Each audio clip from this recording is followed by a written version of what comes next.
The Mets ace returns to Queens. Another free agent pitcher is off the market as of this morning. And what is the latest with Pete Alonso next on MetCast?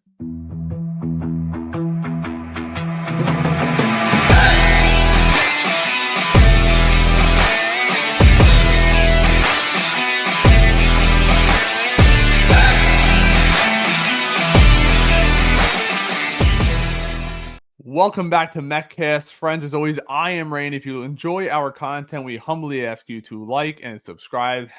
Help us get to that subscriber goal of 3,000 subscribers. Anyways, Sean Manaea is back with the New York Mets, a 3-year, $75 million contract via Jeff Passan. Breaking news, left-hander Sean Manaea and the New York Mets are in agreement on a 3-year, $75 million contract. Sources tell ESPN the 32-year-old is running it back with the New York Mets. And this is something that we all saw coming, but this is what I want to explain to you guys. This is a masterpiece by David Stearns. Reports were all over MLB. Sean Manaea was going to get a 4 to 5 year contract. And for it to come down for 3 years, he gets a slightly higher AAV than Luis Severino, and obviously his potential is a lot higher. The lefty had a great second half. Hopefully this translates for us, but I want to get to Jim Duette, the Mets former general manager, had some interesting words to say in regard to this signing. Let's give it a listen. The Mets rotation got a whole lot better with the signing of Sean Manaea to a 3-year deal for $75 million. He's back. It's great news for Mets fans. Manaea was fantastic the entire year, really took his pitching to another level in the second half when he dropped his arm slot. Really looked like that dominating pitcher that the Mets need at the top of the rotation.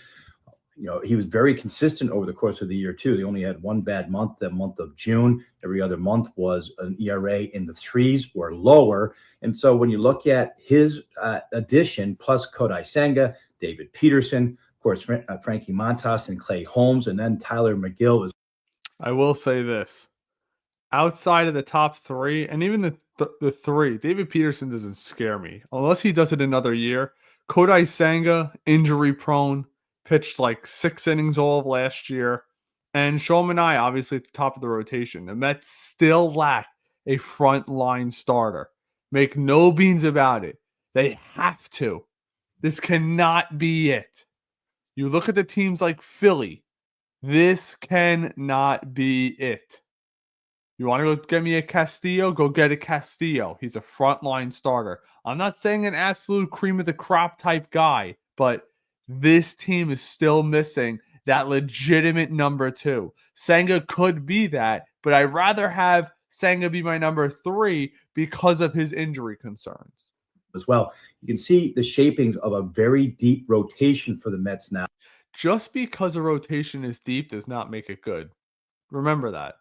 There are a lot of fancy names out there. Tyler McGill, he just simply has not been good for us. Montas has not been good in 4 or 5 years. Now, it doesn't mean he can't turn that around, but to rely on that as a number 3 or 4 starter heading into the season, that's not a good thing in my opinion. Now, a much different look than what was there at the end of the season with all of those free agents. David Stearns has been busy here. Look for them to add a bat at some point here soon over the holidays, hopefully. But the Mets. Now you get what he's saying right there. Add a bat over the holidays. I think it'll be Alonso. You'll think it'll be Alonso. With the Lowell trade from the Texas Rangers to the Washington Nationals, I think it all but assumes that Pete Alonso is going to be returning to the New York Mets. And I wouldn't be shocked if it's a shorter deal than expected. He declined that 7-year contract last year entering into the season. And now it looks like it might bite him in the rear end because there's no other teams out there. Maybe the Giants, but from all reporting was that Scott Boras was trying to force the Washington Nationals to go higher and higher and longer in terms of their contract duration. And they just pivoted because Washington knows they're at least 2 years away from competing, and getting a guy that's 30, 31, and now he's 32 and he's going to start contributing at a higher AAV in the 20s just simply does not make sense for them. Now, as I was coming on here, we did have some breaking news from Russell Dorsey. Here we go. Breaking news. Right-hander Walker Buehler and the Red Sox are in agreement on a 1-year, $21.05 million deal, which includes incentives, sources tell Yahoo News. The two-time World Series champion with the Dodgers now becomes a veteran arm in the Boston Red Sox rotation. What I seen prior to coming on here is that those incentives are right around $2 million. They're probably innings based off of his injury history. Buehler was a guy that was being thrown around, that name potentially coming into the Mets on a 1-year prove it type of contract. I'm actually kind of glad they stayed away from him. He's had a long injury history, has not had a low ERA since I believe 2021. Last year, he had an inflated ERA. He had a good, solid 15 innings throughout the playoffs, but that's pretty much it. Now, I'm not paying somebody based off of strictly 15 innings throughout the playoffs. Maybe you guys think differently. Let me know down below. But I will say this. The Mets need to add. They have to add a frontline starter. Have to. I love Manaea. 3 years, great contract. We had Will Salmon on the show earlier this offseason who said I wouldn't be surprised if he got 3 for 75, 76. He was right on the money when it came to that. But they have to add. I cannot stress it enough. Go get me Luis Castillo. He's only making, $21 million a year over the next 4 years.